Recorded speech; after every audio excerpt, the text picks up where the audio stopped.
multiple subcommittee meetings. We've had a lot of people asking about getting a location for the shack that is more centralized to all the parents in our district. And so I asked Dr. Merle to see if we could find a location that would do that and still let us be compliant with Texas Education Code for video and audio requirements. And so that is why we're here. So as far as future dates and meetings, Dr. Merle will talk about that on item 7, but that's why we're here, because of the feedback from y'all, and just trying to make this more equitable for everybody to be able to attend. So, yay! Okay. All right. So with that opening, I will hand over to Ryan Samorth.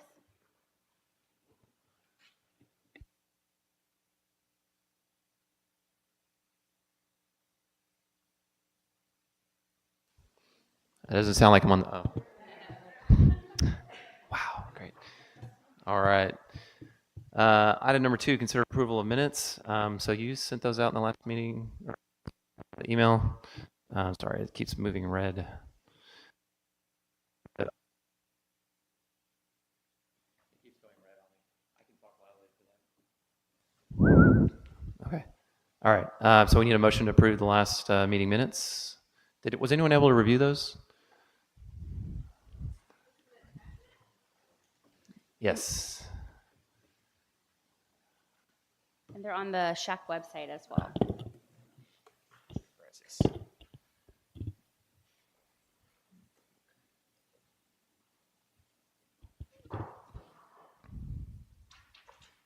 I guess, do we want to step through the minutes from the last meeting? I read them. I didn't see any changes to them, for what that's worth. I mean, I will motion that we approve the last meeting minutes if I get a second. Second, Dr. Chabla. All right. All right. And you'll have to forgive me, because with Shaq, it's a little different. You don't have to get a full vote on the minutes, do you? Right now, we will just do all in favor by show of a lifted hand for approving the minutes. Okay. Any abstentions? Any nays? No. So Kristen's going and looking through it real quick. Okay. Okay. Motion passes. Thanks. Okay. So the next item is community feedback. We did have one email, and it was concerning accessing the website to approve or disapprove their child participating in the sex ed course, and they were having trouble logging in. So it really wasn't for Shaq. It was a technology issue. So that was all. All right. Moving on. Item 4, consider and approve proposed amended shack bylaws. Ms. Kersey.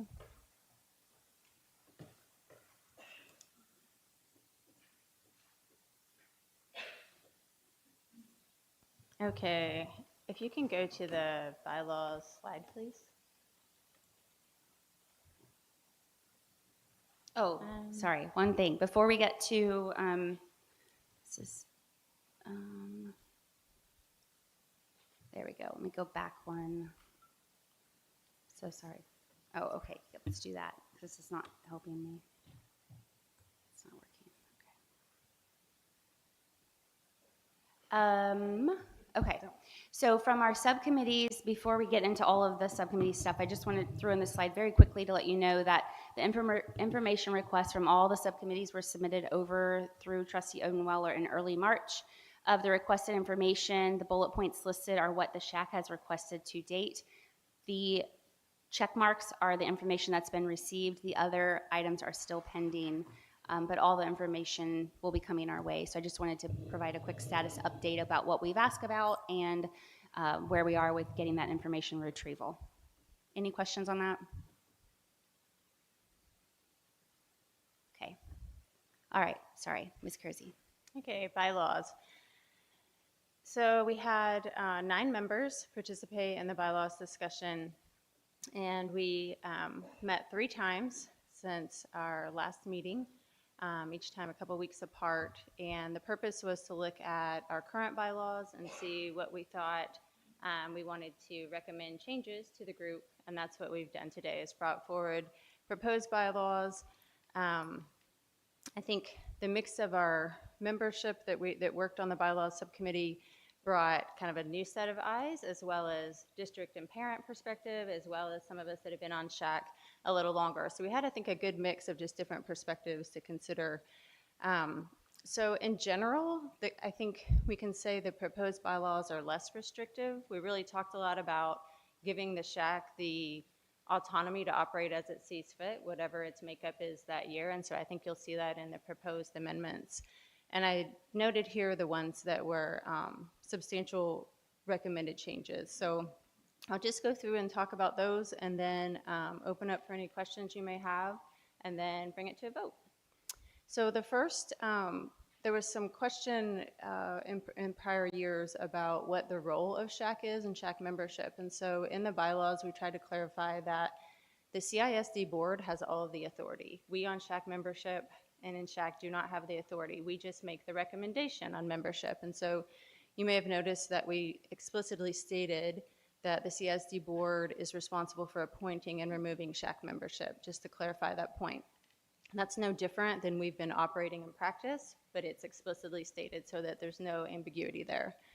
The next thing we did is to soften some of the language to recommend, using the word recommend as opposed to require, specifically related to the 60% parent majority and the 31 recommended members. And the idea is that that's what SHAC recommends, but again, going back to the first bullet, it's up to the CISD board to appoint SHAC membership. So if they don't necessarily want to meet the 60% recommended parent majority or the 31 members, that's fine. We're not operating outside of our bylaws if they do so. And so it's just softening the language. As long as they're meeting Texas Education Code requirements, that's really their only requirements of them when it comes to appointing membership.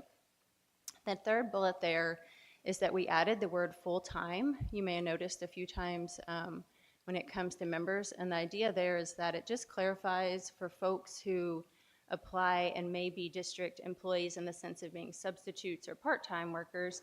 We wanted to clarify that those would be considered parents, and that full-time is really meant to be what district employees are full-time employees. That was just how they're categorized on the SHAC roster. That literally changes nothing for how we operate, and it doesn't limit or open. Yes, ma'am. So but it does change things because if I'm a parent and I'm also full-time and I'm not able to hold a leadership position because I'm not categorized as a parent, I'm categorized as a district employee. So it doesn't change whether you can be a SHAC member, is I guess the point that I was trying to make. It does change. That was what I was going Okay. about tonight. Yeah. It does change. And it does say in the bylaws that I am not considered, I have two kids in CIC, but I'm not considered a parent. And I can't, as a parent, couldn't only be chairman. That actually happened to me. I volunteered to be the chairman of the physical education group, and I was told that I couldn't because of I was told that I couldn't because I am not a parent. I am a district employee. So I think to clarify, most of our district employees are parents in the sense that they have kids in the district. So it's just a matter of how it's categorized. So understand your point. I hear what you're saying. If it's okay, I'll just finish kind of the summary, and then we can get back to that point. Yeah, of course. Moving on, so we talked about term limits, and so we had a good bit of discussion on that point, and ultimately what we decided to recommend is that we felt like term limits may kind of hinder the membership subcommittee when they go to make their recommendation, and so the idea here is that all appointments, whether you are a parent, district, whatever, would be an annual appointment by the board, and then we did include terminology that says term limits are not a firm requirement, but they'll be considered by the membership subcommittee to allow for them to have the flexibility to appoint or not appoint, recommend a SHAC membership that has a mix of new faces as well as folks who have the history and have been here on SHAC for a while. So that was the idea there. You may have noticed at the last meeting, roll call and voting took a while, and so we took some time to simplify roll call and voting so that it does not require each of us to individually say our name, say our vote, And so, as Bryce mentioned before, it's just a hand raising. We still kept nomenclature in there for our secretary to record how folks vote for the minutes, but it isn't individual voting. It can be group voting as long as it's recorded properly. And the last point here is around reduced quorum. Anybody who's been on SHAC for a while will notice that our attendance at meetings wanes, especially by the time we get to the summer meeting. And so the idea here is that in the past, we've had some problems being able to meet a quorum in some of our meetings. And so by reducing the quorum to 33%, we still felt like that met the intent of the quorum, that there wouldn't necessarily be just a tiny little group making decisions on behalf of the SHAC, but we would have the ability to have some more flexibility in those meetings where we don't have the attendance that we would necessarily have had maybe earlier in the SHAC year. So with that, that's kind of the summary. There were some other updates that we made, but they wouldn't call them substantive. I would say those were more grammatical, things like that. Raleigh, you want to get your microphone?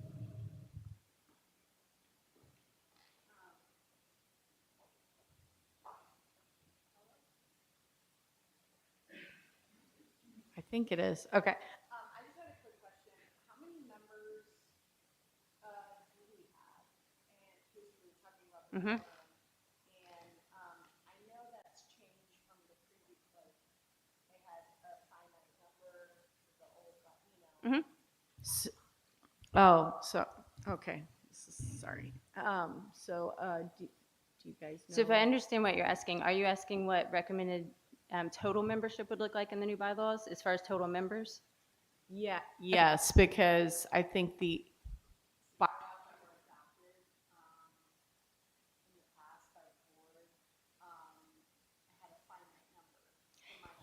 So the current bylaws that we have right now have nomenclature that say that this size is required to be 31 members. And so obviously we're operating outside of that currently based on what the board appointed. And so the idea here is to soften the language to say SHAC recommends, based on the research that we did a couple years ago when we came up with the bylaws to begin with, they recommended 31 members, but of course it's up to the board to appoint the number that they think is necessary. And it also gives the latitude for the SHAC membership subcommittee to recommend, based on the mix of applications that they get, what they think the right number is as well.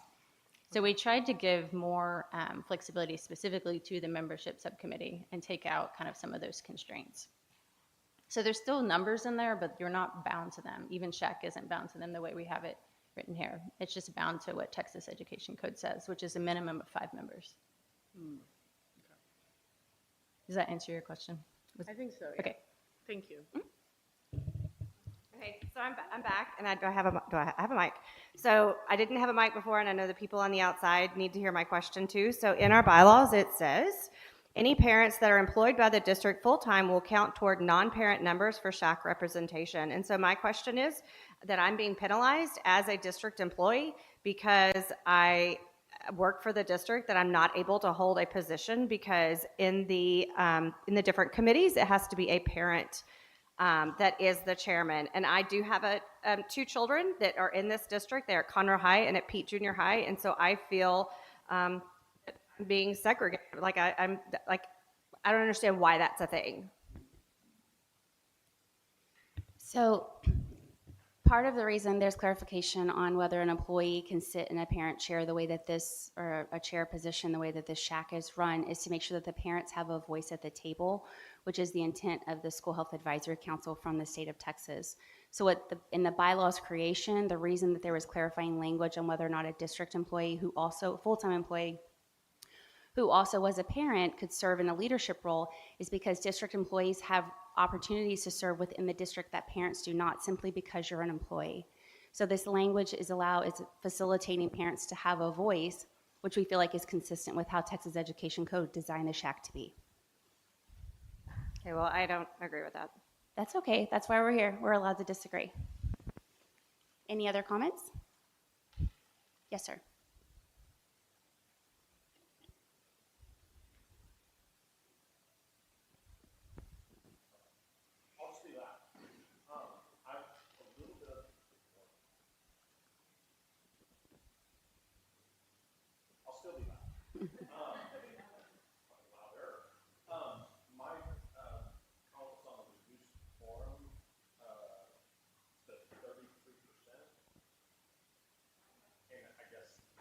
Oh, I'm green now. I'm valid. The reduced quorum to 33%, I guess I have a little bit of concern just that reduces the people who would either be voting or approving or having discussion down to 1/3 of the total members of representation. It's, in my mind, that doesn't demonstrate a good representation of what should be available for getting the input in a majority of parents, but then also the educators that are part of the committee kind of thing. I have a little bit of concern dropping it down to 1/3. I understand the premise of the summer kind of deal. I do know that whenever I was signing up and going through all the process to accept the role being on the committee was that it listed all the dates and everything and said, you're expected, show up, be a part of it, kind of thing like that. I feel like that should be more or less, unless there's emergencies or something of that nature, part of the understanding that is being part of a member, but also holding the standard of a majority, they're a part of a quorum. My thoughts. I hear you, and we had some discussion on that point. Ideally, it would be 51% because that's kind of the standard quorum. I just know in prior meetings, we have been counting who's here and making sure that we had quorum, and so it was dicey by the time you got to the summer meetings. And of course, if you don't have quorum, then you can't take votes, so it kind of stymies the progress that you can make in those final meetings or meeting if you don't have a quorum. Is there a number that you would feel more comfortable with? I feel like with having a representation aspect of things, I hold the 51% to be part of getting a majority of input from the members and the people who are the stakeholders and supposed to be part of the influence of the committee. I feel like that's in my mind, that's the majority to have to be able to go back to the community and back to the leadership for the district and say, we really do have the right amount of input, the right amount of voices to be able to have an impact on what this committee is supposed to do. I feel like if I were to ask, okay, who was a part of a decision or voting or something like that, how did it come to be? And say, well, we had a 1/3. That's hard. In my mind, that's a little harder for me to justify in my mind that we did our due diligence to get all the input, all the voices and things of that nature. And not just a 1/3 for a quorum. You might pass something with, if you had Right. 31 members, you might pass something with 3 or 4 people. No, I that's, Yes, if So- your quorum is a 1/3, you yes. can still vote. and The then like a quorum is just majority to of do those business. votes. Yeah. And then you're voting and passing something with the majority of your quorum, right? Well, you'd have to have enough to pass, right? So I don't And know if your quorum that is, numerically. if you have a 31-member committee and your quorum is 11, and then So I don't know that 3 or 4 well, numerically okay, would work 5, out, but yes, you're right. 6, I mean, 11 6 would people be- of a 31-member committee is passing some, sorry, my math, I'm not a, No, I not just- a mathematician, but you're passing something for a 31-member group with 6 people. And like a random example, outside of the idea of summer, if we have 2 high schools that are engaged in, good old Texas football and things, and parents, educators are all going to that game for that evening, and that happens to be the meeting, there may be a decision that's made here, voted on, approved, something of that nature, or not approved, that has a significant impact on the group that is really just not engaged at that particular meeting, not because they didn't want to be, but because it's part of what's happening in the district. So just maybe for a bit of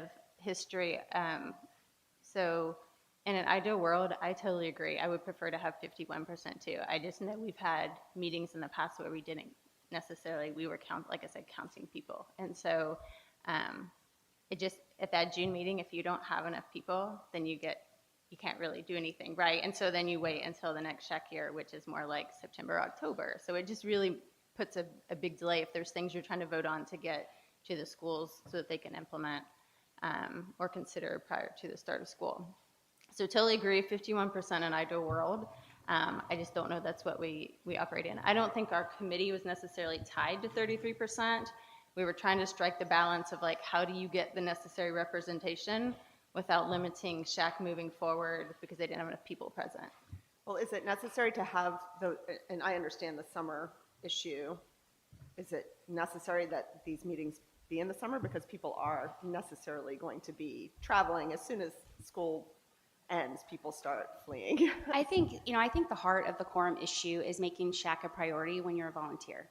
I mean, that's really the heart of the issue. And so historically, the business kind of pauses for a very long time, 6 months of a year. I mean, that's an incredibly long amount of time if we're here devoted to helping improve the student health and wellness of our district. And so I was on the SHAC before when there was no quorum, and for anyone who's not aware, that's how our current Goodhart Wilcox health curriculum was passed. There was a very, very few number of people at that meeting, so I am sensitive to your comments about the 51% because we all should have a voice. I think conversely, you can never predict who's going to be present and who's not going to be present, but to Stephen's point, or Mr. Powell's point, we get these dates a year in advance, and they don't change unless there's some sort of emergency. So it's really just striking a balance. This is our job as a SHAC to decide this matter. This isn't one person's decision.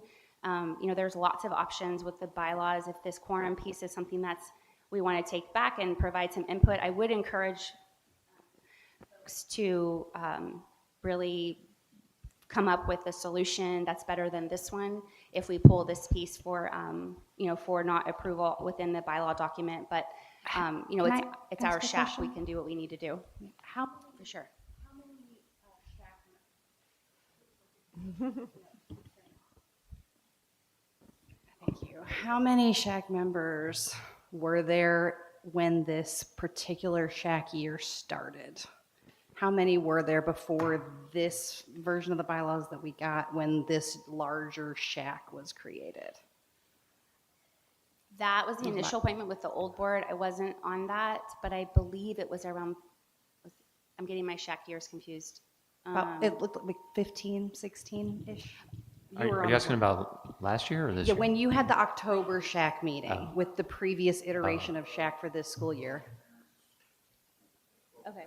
12 parents. 12 parents, 7 district employees. Yeah, so 19. That was when the district decided, Yes. right? Like the board appointed the Appointed, members of the yes. SHAC Which at that which time. After we've the November somehow, meeting, now yes. we're okay with that here. I guess my question is I'm sorry, I missed your comment just now. You said what? Yeah. So I think this iteration didn't have the board appointing board members either, but is it possible that the size of the SHAC being 30 or now 60 is contributing to the challenge of getting a succinct and dedicated volunteer pool? I guess that's a question I'd like to ask. I would say our attendance is better this year than prior years. Mm-hmm. With a higher number of SHAC members. I think the people who are engaged and are showing up, it's a higher number than prior years. So I would say we're actually on a better track this year than prior years for percent attendance. I have a question. If we do not have a quorum and there's something we need to vote on, can we not vote on it and then the rest of the SHAC give the opportunity to vote via Zoom? In our soccer. They did that on purpose. Our current operating guidelines don't allow Zoom voting. It's all in-person voting for the purposes of being in person, that this should be a priority on a person's schedule because we have ample time to make the attendance. So I mean, I think if we also want to consider for the following year, I know Dr. Merle is going to talk about it later. Like what if we did the meeting in May and then, because we do it quarterly, like shift it a little bit so that, and like you said, we do get it a year in advance. So summer is a lot harder for a lot of people, and it seems like that's the only meeting where the concern was. Yeah. that we Historically, weren't it has meeting the been. numbers, right? Yeah. Historically, June's been the hard meeting. Yeah. So I know there's a lot of us that are new on Shack, and so my question is now, so we've questioned and have great conversations about this. As a Shack, where do we go from, is there a vote taken? Do we have where are we? Help us through the process, please. Yeah, for sure. So I wanted to make sure everyone's comments were heard. That's what we're here for. Everyone has a voice. The motion for tonight is to approve the Shack bylaws as they're written. If that is not something that the Shack wants to do, we have the option to pull out pieces that we don't want to approve. If this quorum is a hot button, we can approve all of the revised Shack bylaws except that piece or whatever pieces. I would very, very sincerely beg you all to please pass the portion of the simplified roll call and voting tonight, whether you love or hate the bylaws. That is my personal request to you as the chair, because that takes a very long time to do all the hands up and down. So that's what I would suggest be the motion on the table. And if someone wants to amend that to exclude certain portions, that would be the appropriate sort of Robert's Rules course. And then we can get our business done, because we will wrap this discussion up and move on to the next topic. I mean, I say we move to, I would approve the bylaws with the quorum piece or removed. Or if we want to, I don't know if we can switch it and say, keep it to the 51%. I think that's fair. Who had the original So if we motion? wanted to amend it, Who original had was the original 51. motion? Oh, okay. Okay.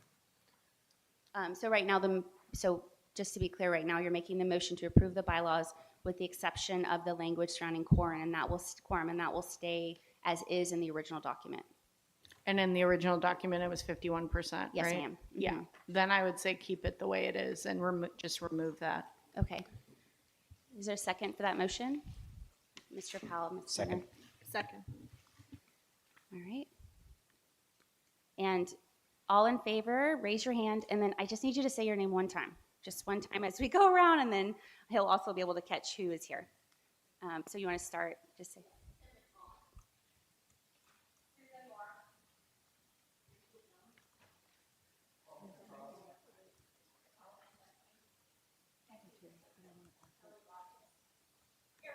I do think that she goes on if you make a name.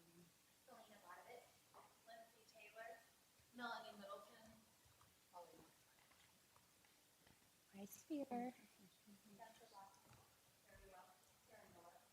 I'm sorry. Can you go back one? Sorry, I missed after Jennifer. Carrie Welsh. Aaron Miller. Sorry. Thank you. Kristen.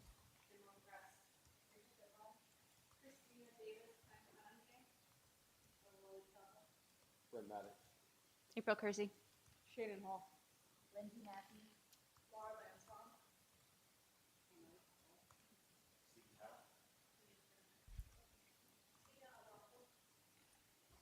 Tina. All right. I think that's everybody. Oh, welcome. We just voted. You want to jump in? What is your vote?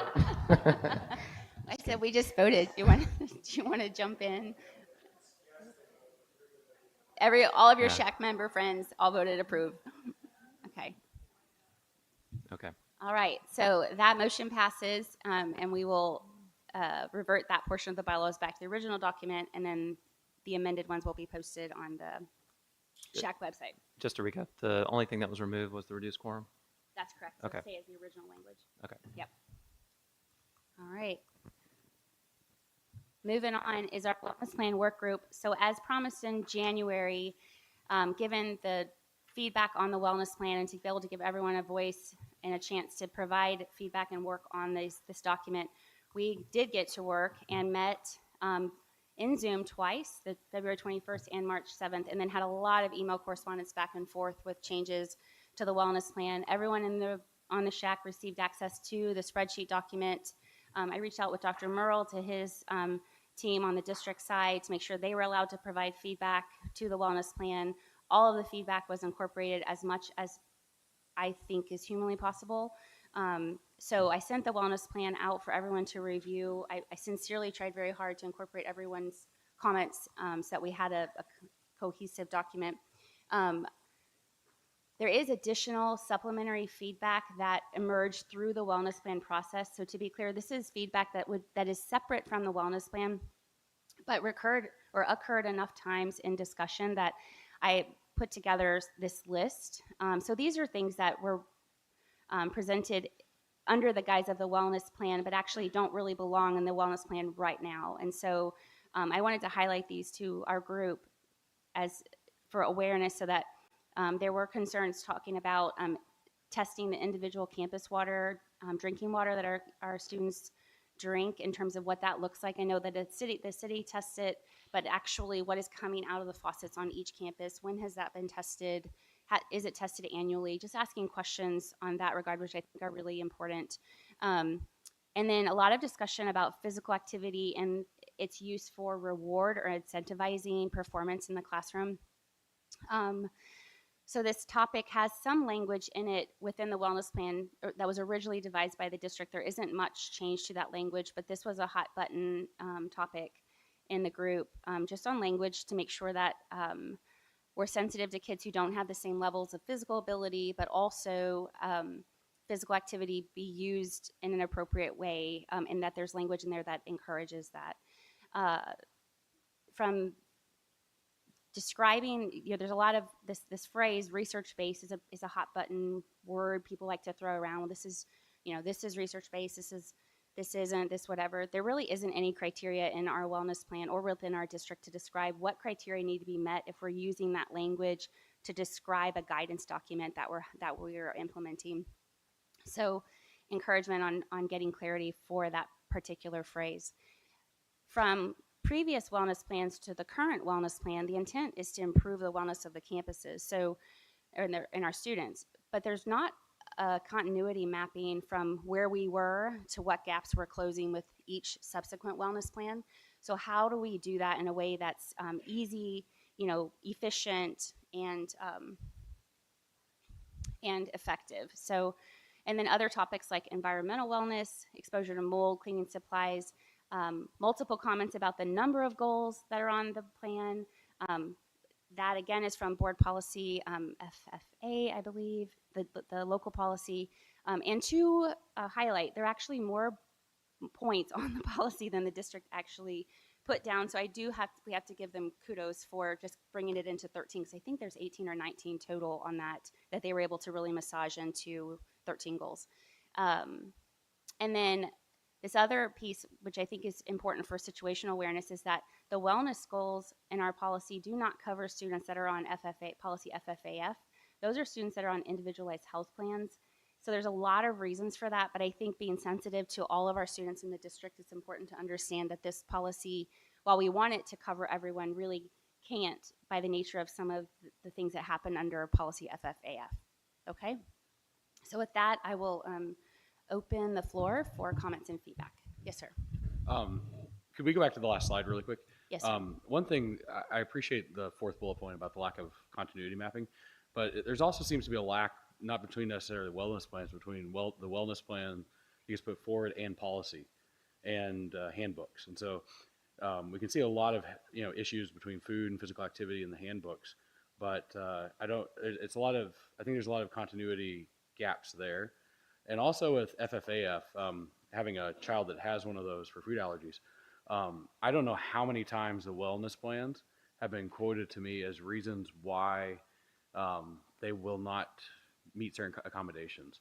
And so I think if we're going to exclude FFAF, students who have something under FFAF, we should put that in the wellness plan, saying that the wellness plan does not exclude the obligation of the school district to meet those requirements. Because numerous times, especially at the high school level, I've had the principal and different staff members specifically refer to the wellness plan and FFAF as reasons why they don't need to accommodate children who have food allergies. And so they may have food that comes into a classroom. And I'll get to one more point with the wellness plan, is that it seems to go out of its way to reference food sold and not food provided. And I think we should be careful about that, because the wellness plan seems to only apply to the cafeteria line and not necessarily to what our students will be eating on campus. And so I can't even tell you the number of times that I'll just call it an excuse just for simplicity. The excuse has always been to me that the PTO provided the food, the booster club provided the food, another parent provided the food, another child provided the food, as reasons why they're ignoring the wellness plan or wellness guide, the smart snack guidelines. And so under the current wellness plan, we have lots of information about nutrition, but a teacher could bring Skittles to school every single day and give them out to every kid in the class, and they'd still be abiding by this wellness plan. And so that's kind of, I guess, that's taking it to the absurd, of course, but if that, I don't know if the wellness plan should have teeth to it, like say that this is how we're providing food. And that's kind of, I guess, my take on it is I'd like to see the wellness plans being more than goals, being action items that are actionable rather than kind of just this is what we'll tell parents. It's Sure. like, this is what we'll do for students. Yeah, I think your feedback is really important. One thing I'll highlight is that what's different in this wellness plan, well, of the things that are different in the wellness plan for our district this year is that it has an annual check-in, whereas before it was every 3 years. So that's why these supplementary things that have come up, I think they need to be looked into. We need to talk about it. We need to team up with our district partners in nutrition and nursing and make sure we're coming up with an effective solution to the concern and look at what's already available and sort of provide the education. But I think that the concerns right now are outside of the timeline we have to get this document completed and turn back into the district and take action on it. And I 100% agree with that. I don't want to stop this wellness plan because I think we do have a time crunch there. But one thing I'd hope we take for the next wellness plan review is moving away from the term nutrition and going towards nutrition and ingredients. Sure. Because there's a huge difference between saying there's 10 grams of sugar in something versus there's high fructose corn syrup. Yeah. Or there's food dyes, or it's important to know what's in the food we're providing rather than just the very simplistic nutritional lines that the federal guidelines put out. Sure. So that's just a Thank you. as I know. Yeah. Any other? No comment.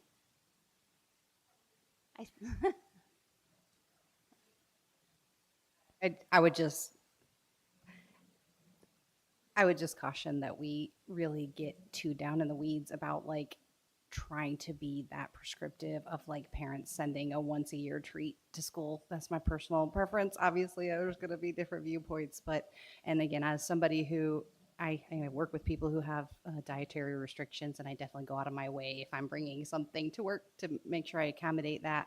I'm sure there's ways we can go around that, but I mean, if we're going to get to the point of saying like you can't put red dye number 40 in anything that gets brought to school, I mean, especially in high schools, these kids are literally carrying snacks in their backpack all day. I think that gets really, who's going to enforce it? I guess that's really the bigger question.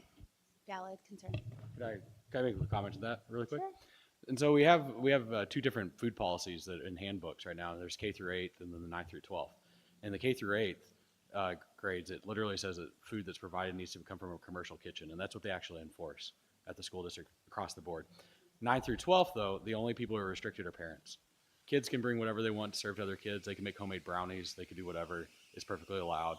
So a kid could bake brownies at home, bring them, provide them to class, but a parent could not.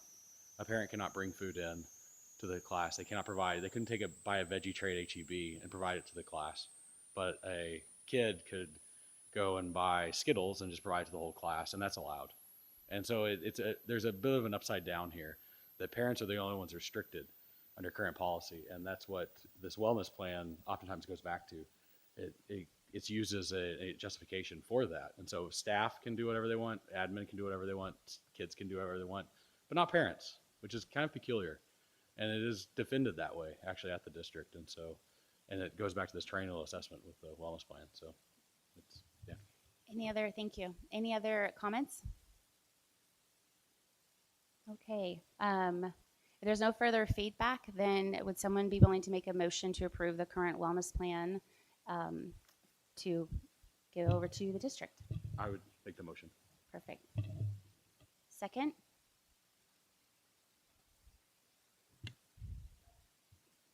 Mr. Rojo.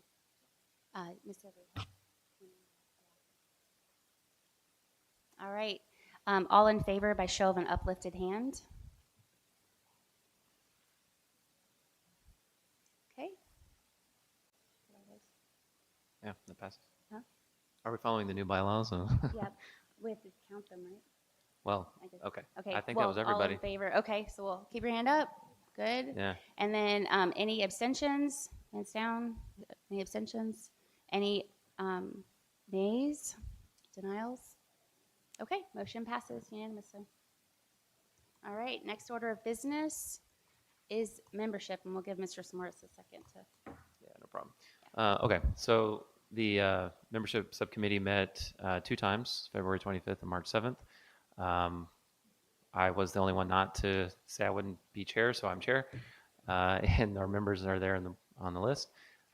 We didn't have much to do, obviously, because the membership process has not taken off yet. Everyone on this subcommittee is brand new to the membership process, so we did meet with Dr. Spear on previous years and how it worked, and so we're more familiar. Basically, this will all get started in the April, May, June, when we start accepting membership applications and go through those to submit to the board.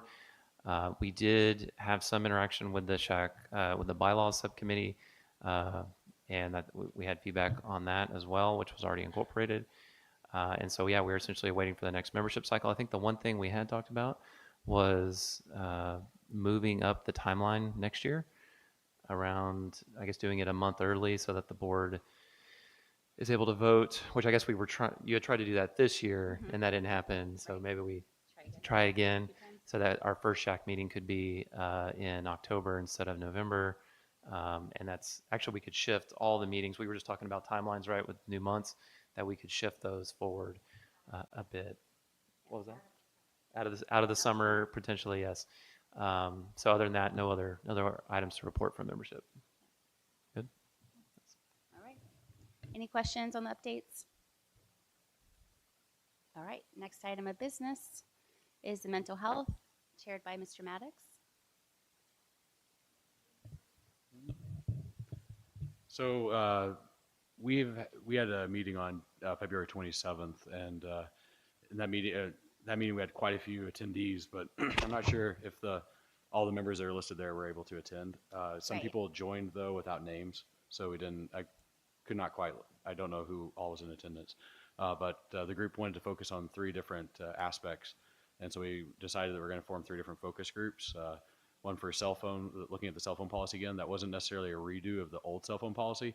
It was more of an interest in looking at where it works, seeing where it works, and then maybe tweaking it or changing it in small amounts. We wanted to set up a focus group on bullying again, and that was to be a follow-on to some work that was done last year. There was quite a bit of work done last year on the bullying subgroup. And then the third group, it's a little less focused, but that was talking about 504 IEPs and how the school district works with parents particularly, and providing information to parents for students who are beginning that process. So. Any questions or feedback?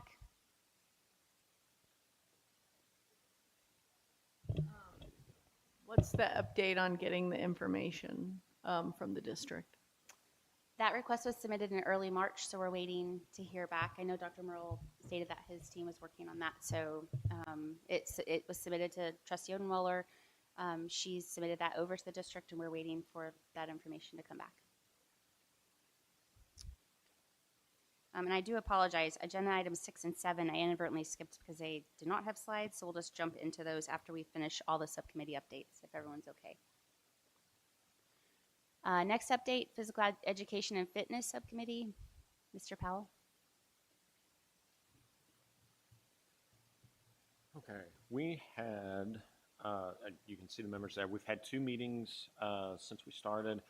The focus points that we started with at the beginning of the meeting, or our first meeting, had to do with several topics. Off-campus physical education. Currently there's, you can, as an individual, participate in off-campus physical education that will count toward credit, but not in team sport formats such as baseball or some other team sport of set.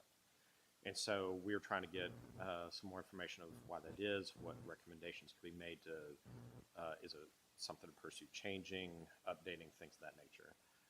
There's been some feedback on the physical education daily time, quantity versus quality, and time based on rotation into physical education classes, class sizes, sharing with specials, just numerous kind of parts of that. Similarly, put forward some, and I should say, we have a meeting in 2 days that we're going to be talking with a representative to get a lot of information. I don't have lots of updates of what we've done necessarily of making decisions. There was a very non-specific question about a PE curriculum. We've left it because it's too vague and ambiguous. There was a question about equipment related to physical education, how it is funded, are donations made at certain campuses, things of that nature. And then we are also going to be talking to representative about community outreach and also first aid, CPR, AED education at some of the campuses, and how some of those things fold into health curriculum, how it's taught, if it is something that also includes certification or not. So again, we're supposed to have our meeting Thursday, 8 o'clock Zoom meeting, and there's enough items we may not get through everything, so we will keep you posted. Thank you. Any feedback or questions for that group? All right, moving right along. Oh, I'm so sorry, I didn't see you. No. Okay. Yes, you can. When you say meeting with representative, who are you meeting with when you say that? Wade Haymark. Okay. The only reason I have a question is because I keep seeing stuff about the proposed Senate or now passed Senate Bill 25, which impacts PE, physical education, and nutrition on our campuses. So my curiosity is, like, how does that play into what you are potentially doing? And when does that get implemented? Probably September, that's usually when it is. But how does that impact SHAC going forward? How does it impact district policy between now and then? Or does it just get implemented on the next year for SHAC? Which legislative session is that bill from? Current. So It that's was not passed on the 13th through the Senate. So it's going to Texas House. I've been kind of poking around at it. My thought was I wouldn't try to open that bag of worms until the House has something. I think their deadline is for all the legislative priorities is middle of May. I can't remember the date though. I know we have.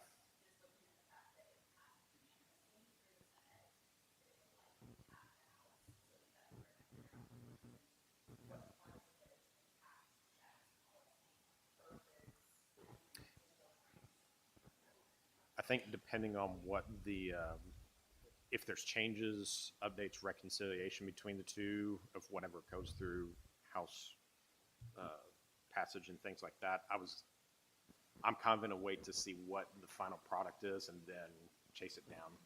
Okay. Is my thought process right now. Yeah, and typically I think your question is excellent, and so I'm just pulled it up on Legiscan. It's in the House, as y'all stated. But typically, if the bill passes, then there's an implementation date, which will be decided by the state or by the bill. It's usually in the lower pretext of the bill. But TEA also grabs all of those legislative documents, and then they produce information for school districts. So so for your first question, as it conflicts or may change what the SHAC has done, this is the law. We have to follow the law. Whatever things have to be changed preemptively. I don't know that we can get any work done that would be effective to address the concerns in here. I'm not familiar with the language specifically in this bill that is related to the SHAC in terms of a SHAC command, but I do see a lot of that's physical activities and lots of really important things. So I think, to Mr. Powell's comment, I think we just have to sit and wait and just expect to be able to be flexible when the time is right. Yeah.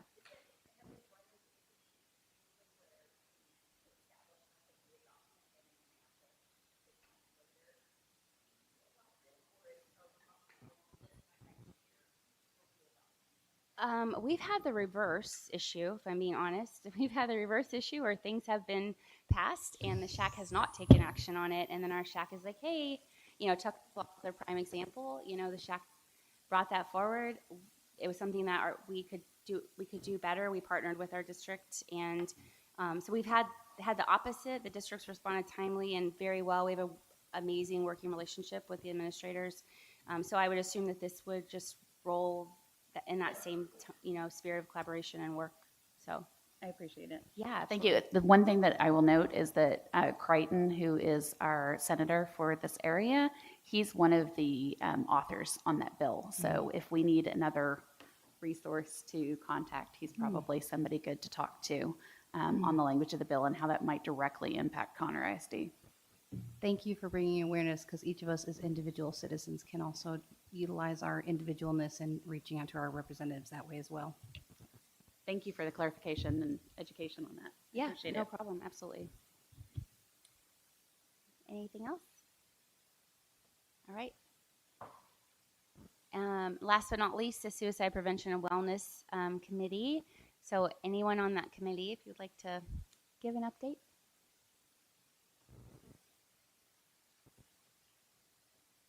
I'll speak for a second on it, and anyone else can chime in.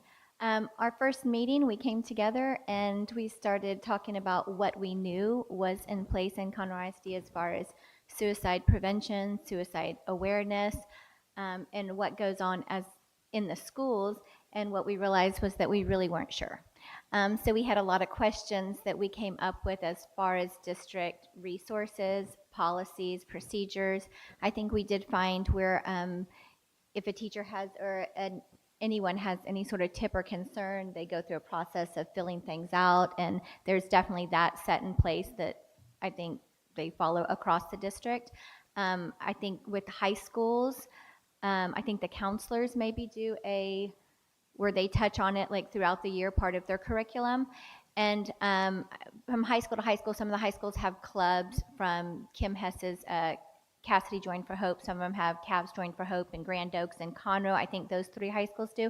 But as far as like policies and procedures and awareness and prevention, if there's any one program, we weren't aware of that. So we sent a bunch of questions over to the district or through SHAP. Is that right? Yes, that's correct.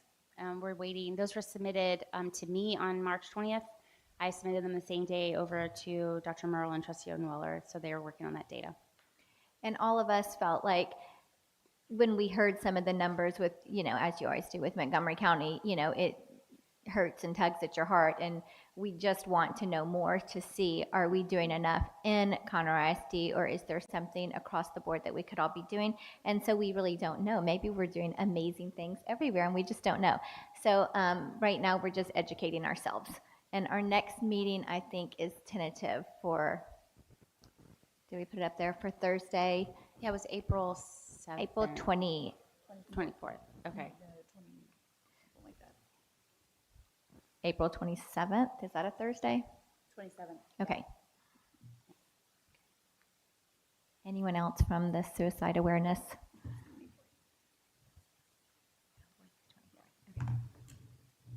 All right. So I'm going to jump back to item number 6 about shack communication. I apologize for skipping those. It was not intentional.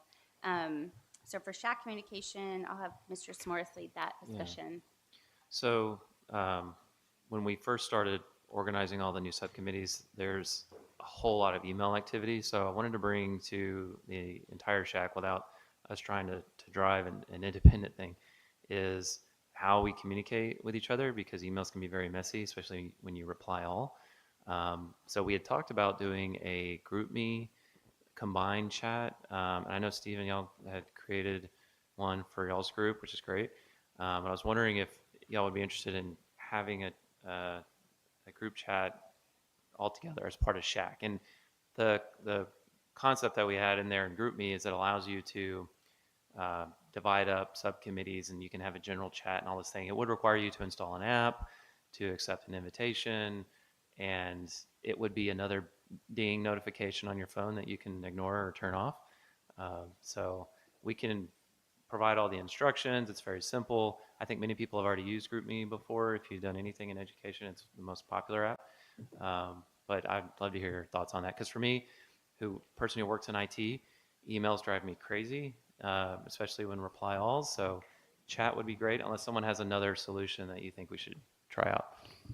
Yes, please. That was that was one of the biggest things. I was like, I have to come tonight anyway, but I think like I'm a district employee, and so everything comes to my district email, and so it has been very overwhelming to feel successful because I don't know what's happening.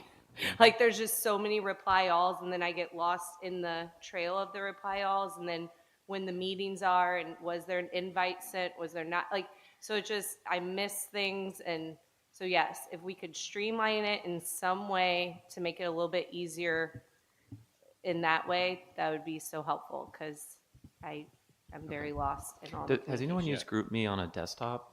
I've only used it on mobile. Is it on desktop? It works. It works good? Okay. It works. I think the limit with GroupMe that I'm sorry, I do not mean to tech out and nerd out here. GroupMe is a hard platform to share documents around compared to other solutions that are out there. Mm-hmm. However, my love of Google Chat is not necessarily district compatible, is what I was told, because thank you They don't students have for chat. making it not available. So That's the kid's fault. yeah, I Probably, blame yeah. kids. I don't know if there's another. I know of Microsoft Teams. I don't have as much familiarity, but I also don't want to be the nerd in the room that's going after nerdy things, and everyone's like, I don't want nerdy things. So, I think the benefit with GroupMe is that a lot of us in corporate are using Teams or Slack, and it would be an additional, it would conflict with your notifications, right? So GroupMe is not widely used everywhere in corporate. It's really an education thing, as I've seen it. So when you get that notifications, it's very specific for that topic, right? That group. Did you have? Yeah, I'm fine with whatever you choose. Are communications subject to public information requests? That's a great question for GroupMe. The GroupMe chat officially would not be official communication of the chat of the shack. So there's not any central drive. There's not any central locate. There's no way. So that's the caveat with the group chats, is that those are not official communications of the chat. So any pertinent information like I would need to send you still would have to come through your email officially, hopefully in volume. I also appreciate lower email volume, so you are not alone at all. But so official communications would come through email. There's no way around that. But just aside, conversations, whatever helps the group feel more cohesive, that's through the GroupMe, and it's completely up to this group. You know, it would be the shack for whatever's left of 2025, and then if the new shack wants to do that. But this would be something unique just to our shack group, and is not subject to PIR. There's no way to do that. So, because all official comms go through email and have to be shared by and stored with the district. There's another one out there, Band.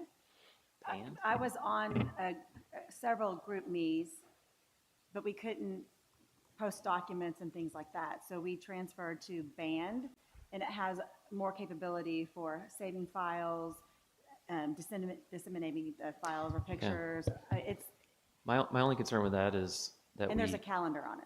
we don't necessarily want to update documents within this app. We want to keep that within what we have right now, which is the Google Drive that has all our documents. But we could still link those within the chat, which would open up the Google Drive app.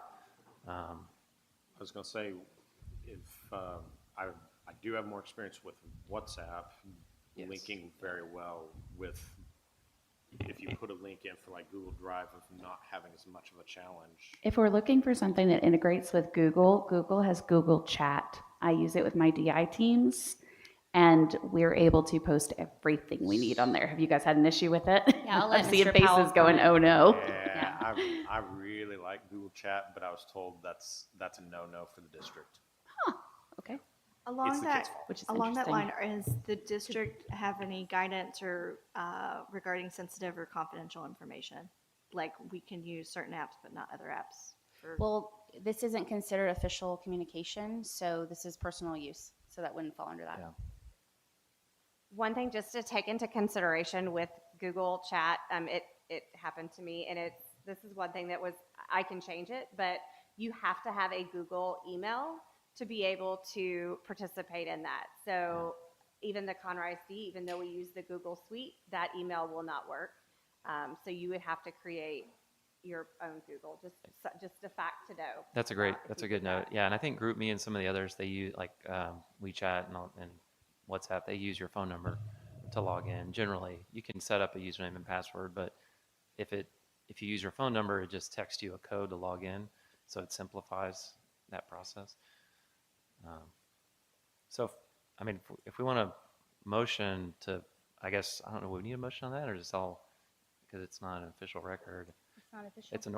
It's more of a self-organization thing, right? So, okay, I'll draft up a help document and create the GroupMe and do all those things. I don't know, since y'all have already got one, and I would hate for them the subcommittee to have to re-enroll into a new one, but would you want us to do that, or just keep what y'all have separate? I think my committee would be able to shift over if needed, or something of that nature. One more email with a QR code or something like that it's not going to break my email. It's just. Yeah, I guess the only part of that is with GroupMe, you can set up these little groups, and I don't want to spend too much time on this, but it would allow everyone in the group to see all the subcommittee chats. Okay? All right. Not that we're hiding anything. I'm just making sure that, we're aware. And I guess we would just need to keep track of who is in what committee. So, if I'm not in the suicide prevention committee, I don't go butt in and say, well, hang on, that's not what we talked about, right? So. Yeah. And attendance or participation is not required. Just Correct. It's up to you. Want to jump in? And all the important stuff would still go through email. Yep. Right. Yep. Okay. All right. And my thought is, if it opens up each of the committees, like within GroupMe or something of that nature, it's not too hard to mute that particular channel. Right. So if I'm just browsing around curious, like, hey, I wonder what's happening in this other group. That was my with thought as wellness well. or something like that. Yeah. I would just mute my notification of all those things going on if anyone's worried about overload of 100 messages instead of 100 emails. I'll have in the document how to change your notification options just to help out. So, okay, go ahead. All right. If no further discussion, I'm going to pull over Dr. Merle for discussing the SHAC meeting times and locations. Get your thoughts on that, and coming back to the Jett and all the things.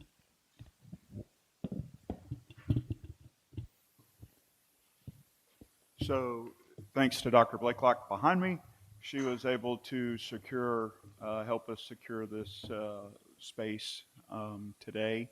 And so we do have it reserved as well for April and June if we want to use those dates as well and continue to meet here.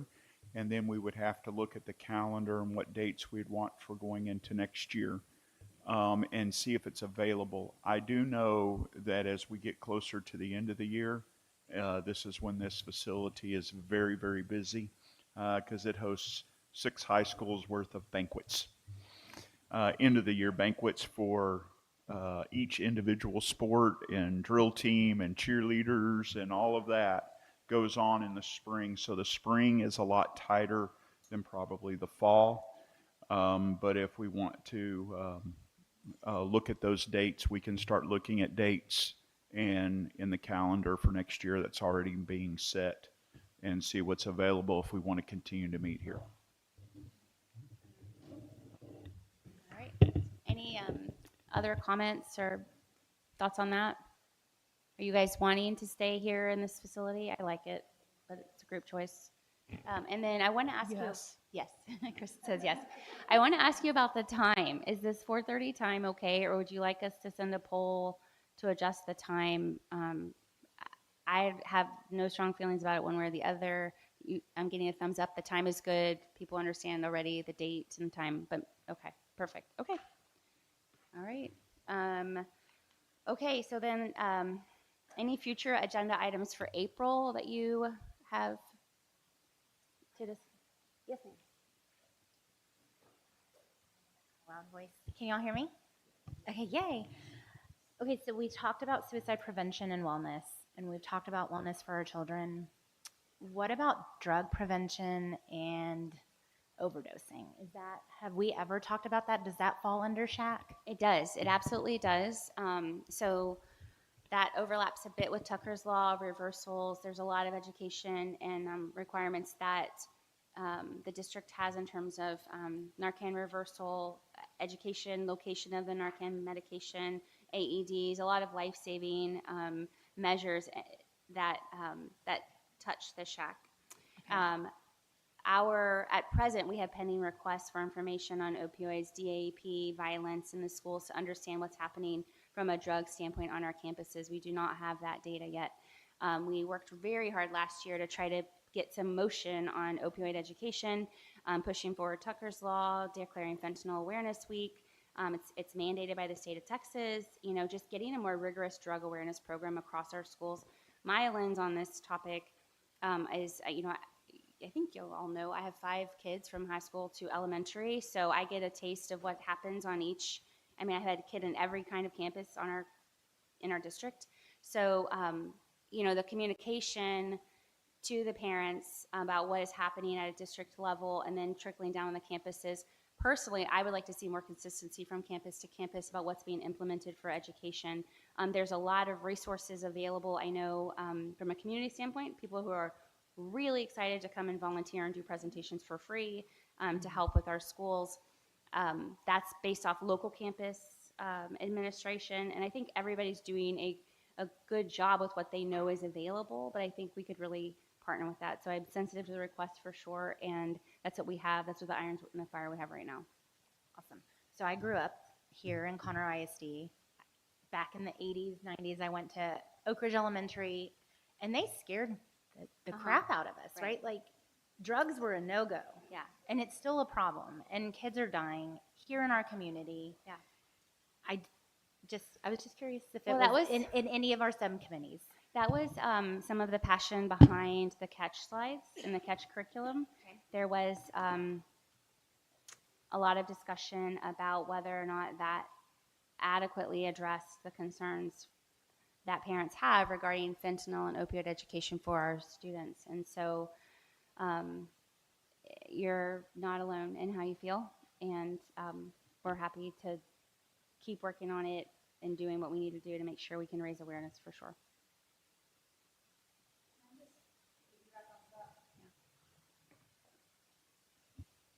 When you say that you had motion last year or were working on motion to get it going, can you say more about what that means? There was a lot of vagueness. Well, and so can you I think that,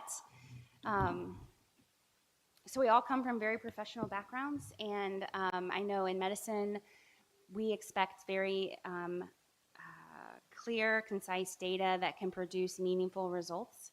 And I don't know that from an education standpoint, the systems in our district are set up where when we request data that we get it in a format that produces, meaningful analysis. And so I am phrasing my words carefully because I don't want to be disrespectful to what the district has produced so far, but the data is not very clear.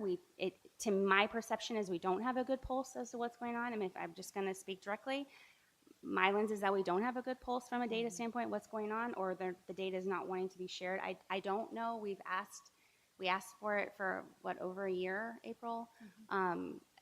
So I'm not here to sling mud at all. But that's been my experience trying to get this information so we can hone down on where's the problem, how do we move forward, how do we really partner and volunteer and help, because that's our role as the SHAC, is to be helpful on these topics. And so to your point, we literally have kids dying in our district, and it seems like this is a really difficult wheel to move. I would just say, to Selena's point, if we think that there needs to be things happening, I don't know, we know that people are dying in the community, and so if we think that there needs to be more education, saying where is the gap, I don't know that we need to wait on data if we think that there needs to be more, and the and the shack needs to be speaking into that. I think, would you agree with that? And so just saying like, oh, there was a gap, like one death would be too much, Yeah. especially with fentanyl. And so anyway, good. So one thing that we did do last year, as far as within the shack, is we had a mental health subcommittee, and we had 2 deliverables that came out of it that were provided to the district. There were 2 different toolkits, and there was the mental health toolkit, and then there was the suicide prevention toolkit, which directly ties to shack expectations for raising awareness of community resources, raising awareness with parents of the risk factors for suicide, and some of you guys served on those on that committee. I did as well, and so that was something that we felt like we had the latitude and the available resources to create. And so the idea was that we put together slides that then were turned over to Lindsay. She had to leave. Okay, I was gonna say, I knew she was here. Yeah. That was turned over to Dr. Taylor and provided, my understanding is provided each of the campuses for them to utilize as a resource to, for the specific months. It was September and May were the 2 months, but they would go and have that available for them to utilize. It was social media that was already ready. They would just pull it out, put it on their social media post, put it in newsletters. And so the idea was that to raise awareness and have something that they didn't have to create their own every time. It was here, it was on the shelf, and they could utilize it as they wish. So that was a deliverable that we produced last year. I was just going to add just a slight clarifying point. I think sometimes there's a little bit of a misnomer that because our district is the size that it is, over 70,000 students, we have a lot of staff, that also translates to other departments being large. At the district level, Conroe is incredibly lean compared to other districts our size. Very, very lean. So a lot of people wear a lot of hats. And so from a state perspective, there are a lot of people making sure, like ensuring that we are in compliance with TEA, with state policies. So I understand the frustration on the why does it take a little bit longer, but I do just want to emphasize there are a lot of people doing a lot of things, just as in every other industry. It is very lean at the district level compared to other districts of this size. I've worked in 4 other states. This is my 6th district to work for. I worked in higher ed before this. So I'm really not trying to like overemphasize that point, but it is very lean up there. So I promise there are people working on it, and to just please be patient with those individuals that are working on that. Hi, how are y'all today? It's good to see you. I got to jump in. Dr. Spear let me borrow a microphone. The other part that I just want to share, I do agree with, I would encourage, if we want to attach this conversation to a committee you already have, so we're not doing another one, but there are a lot of you who, and just the room, I recognize so many faces of people who get a lot of stuff done, so that's what my favorite part about SHAC. The other part with the data that I would just caution you is we have HIPAA that meets FERPA when you start talking about opioids and overdoses and different things. And so that becomes really awkward when we have to mask data, and then we have to send it off and ask permission, and it's this whole thing. It also is like the state tells us how to code certain things. We ran into that with vaping, right? Where we were like, is it vaping? Like, how bad is it vaping? Is it THC vaping? Is it not that any of them are great? Being recorded. Children, stop it. But we weren't able to, to differentiate what they were for a while, so we worked on that based on some of the feedback. So those are the things that we run into when we're trying to get you guys more information. What I would say is, yes, please go, right? Like, and I don't want you to think like, is it a problem? And we can't give you the data to prove that it's a problem for you to move forward. I don't want that to hold you up, because any one would be worrisome for us. But when we look at it, even when we produce like star scores and we start doing it by subpopulation, you notice we put like asterisks. Well, if there's less than a certain number, we have to put that because it could be identifying. So then, like I said, the HIPAA, FERPA, like when you get that many letters together, I'm out, right? And I pass it on to people that know. But so I just wanted to kind of explain why sometimes it's a little awkward for us to say that in an email or in a chart. Like, here's your chart back, and it's 7 campuses with an asterisk in all of them. And you're like, oh, great, thanks. And it took, like, to Holly's point, like hours and days and 10 people. So, what we're working on is, I do believe, I think it's a little bit turtles and peanut butter right now with the way we're doing the requests, right? It's slow, but I think it's a good process, because we have like one point of contact that flows to one point of contact that gets information. Everybody knows what everyone's working on. I do know from the district standpoint, that's really positive. It does feel like we've been doing like, we're waiting for the shack requests, right? And now we're like, and we have them, and we're like, all right, here we go. Like, let's hold hands and get the requests out. So, but I think once we get the momentum, now that we have this new process, my hope is that you'll start to feel like, oh, boom, now we've got some action and we're working and we feel really good, like we're making headway. It's just been a really kind of clunky start. I think we can all admit that to this, but we have them, we're working on them. You'll start to feel like we have a meeting, we've got Wade going, we've got some things going on, but just kind of to give context to requests. And then this specific topic is, I don't think we can talk about it enough. And I just want to encourage you that we are behind it. The other point of, I know when we had the suicide request, back when we did it the old way of the one kind of thing, part of it was, as we had all of the work, which really started the conversation, which was exciting, right? Shack did so much work in it that gave us that great toolkit, which made, I think, more people engaged in it and more people start talking and people started reaching out.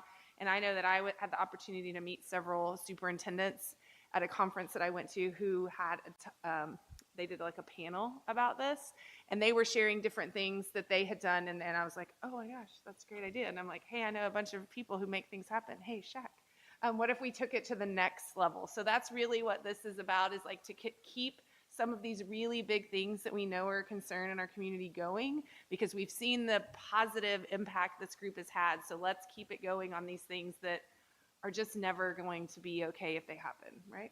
So anyway, thanks for letting me take your time. And that segues into the compliance slide, if you want to go to that one.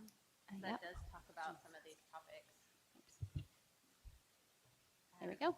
I'll just go through it. Do you have any other comments on that? I think my question was addressed mostly, but is it outside the purview of the Shack to request that the district obtain certain types of data in these situations, like with drug overdoses and drug usage? And No, we have, so as like, long as we use the appropriate process, and then we request that. The district always will, reserve their right to withhold that if it's violating any of the FERPA or HIPAA. well, I think I'm things. taking it one step further. I'm like talking about like what data they should actually be capturing. Is that is it? Oh, is you're it asking like, what do they have a database of? And so from your comment, is it an absence of the data, or is it that they have the data and they're unable or unwilling to provide the data? I And don't then- know that at and- this point what we have is sufficient to be able to answer both of those questions. And the point I'd make, kind of to tailor it to what you were saying, is sometimes that asterisk with the less than 20, that's data, and that's valuable data, versus just saying, well, we can't provide it because of HIPAA. And so if you were to give us a table that had several asterisks in there, I mean, that is data. That's valuable to know that there's less than 20 of this case or 30 of that case across a district of 70,000 kids. Yeah. And so Because when it gets really, really small, then it is identifying. If there's But- one, even if it's an asterisk, that means there was one at that campus, so now people figure out that that's what that happened. So we have to be But- careful with that. The other thing I will say is, in some of these cases, we rely on families to tell us. And to be honest with us, I just wanted to put that out there too. Not all the time does everybody want their information out there, and I think that's fair. So I just wanted to add that too when we're talking about these specific two topics, right? There's a whole lot of other things, but I just wanted maybe that helped.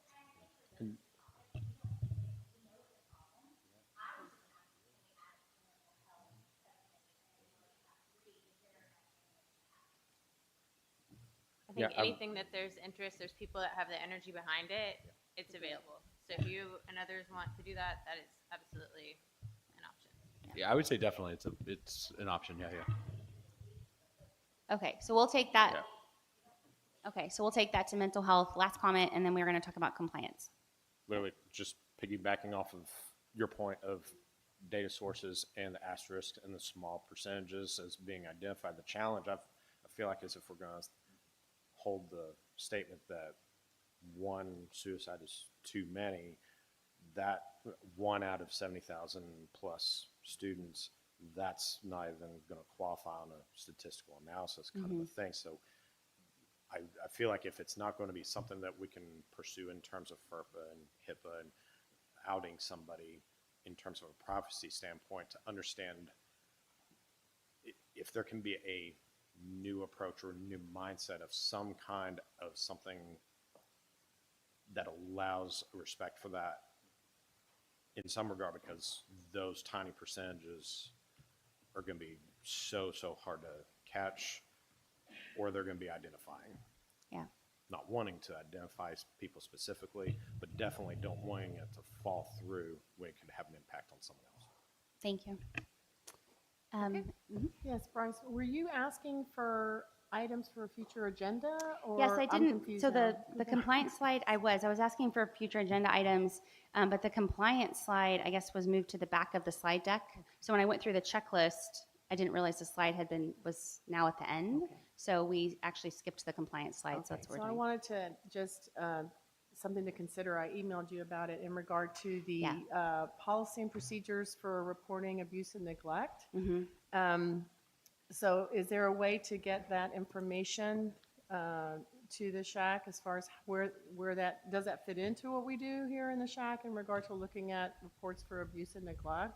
I think anything that falls into, the health and wellness of our students would fall into the shack. So that's definitely a question, and I can ask for the formal policies and procedures for That would that be to be great. shared with us. Just to clarify. Yep. What the attorneys are dealing with or reporting in Montgomery County family courts, that CISD is no longer requiring reporting.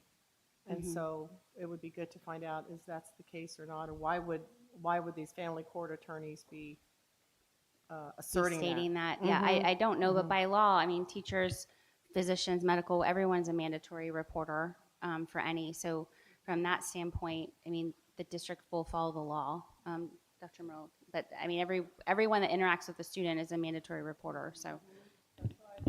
Yes, I mean, as far as I know, I mean, as far as a district compliance, we talk to teachers, principals talk to teachers, and then our counselors and administrators are clearly aware that it's their duty and obligation to report anything that they see that is neglect or abuse, that they feel is neglect or abuse. Whether they know 100% or not, if they feel that that's the case, they have to report it. Even if you suspect that it's possible. Right. It's not even, you don't even have to have a definitive understanding or witness it necessarily. Correct. Okay, I just wanted to, I brought that because I heard that and I was like, what? Unfortunately done, I can't say often, but it is done. We have situations that we have to, that from every campus has to report something at some point in time. Okay, compliance. Okay. I'll just run briefly through what the compliance subcommittee's been up to. We've met once. You see the list of members there. A couple of years ago, we worked with the district to come up with a tracker. It's an Excel spreadsheet where we took what was in Texas Education Code and translated that into actionable items of what the expectations are legislatively of SHAC. And so we went through and assessed kind of where we're at with each of those. And so no red, we used a stoplight approach. So no red, nothing to be concerned about. We have several yellow that are underway, and the rest are green. And for our next meeting, I'll share a copy of that just so you can see what the tracker looks like, but it's directly out of Texas Education Code. And so Dr. Spear already mentioned some of the things that we had requested of the district, but I'll just hit on them briefly. There was some discussion over health credit. Some of us who have had kiddos go through junior high and high school, there's some unclarity about what courses satisfy the health graduation requirement. And so most folks, I think it's Health 1 only, but it turns out there's actually a Principles of Health Science. So that's my understanding, that you can take either course. So the question back to the district was, in what grades can students take this course, and then is it offered at all campuses, so that we can then look to raise awareness for parents and students to help them understand their options as they're going through course enrollment. The next is around parent consent forms. We had some feedback from some parents that instead of having the really long website on there that you have to type, and have a QR code so they can just quickly bring it up, and that takes them to the website where the materials are stored. So just asking the district to consider adding a QR code to those paper consent forms or the electronic consent forms for folks. And then also when the website updates happened, a lot of the links broke, including this one. And so if we could have a generic, no, I understand. But if we could have a generic link, that would help prevent future issues when website updates happen. So 2 pretty easy updates there. Vaping, we talked about a little bit already. Our understanding last year was the district told us there's a first offender group that was started. Yeah. Do you have some comments? Can you guys hear me? So I'm actually the counselor at DAEP, and so I'm the one that helps implement that first offender program. So in terms of giving you guys data and numbers, I have it. I just didn't bring it with me, and we need to go through the proper process to get that requested. But I can tell you that since we implemented that in January of 2024, we've had dozens, if not 100 or more students that were caught with THC vapes. They did a vaping education course in Canvas, and that prevented them from going into the juvenile justice program or the juvenile justice system to go through probation and court and things like that. Now, with that, there's a good number of kids that do the Canvas course and they aren't prosecuted the first time, or they're not charged the first time, but then they go back to their school and continue to vape and they come back to us. But I just wanted to say that that's been a really successful program. We've helped a lot of kids that way. Thank you for that, and thank you for what you do. Yeah, I appreciate the update because when you guys gave the update last year, it sounded like a really exciting program. So we were curious what the status was. So thank you for that. And then kind of following on to that, I think it was last year, and I think it was Mr. McCord. I can't remember if that's who gave the update, but it was on DAEP. And there was some discussion over utilization issues, that sometimes there's no seats at DAEP and that there's kind of a backlog of folks. And so our question was, what's the update on DAEP utilization? And then is there a prioritization of who attends or who gets those seats based on the things that have transpired or the offenses? And so, like I said, waiting on feedback on those.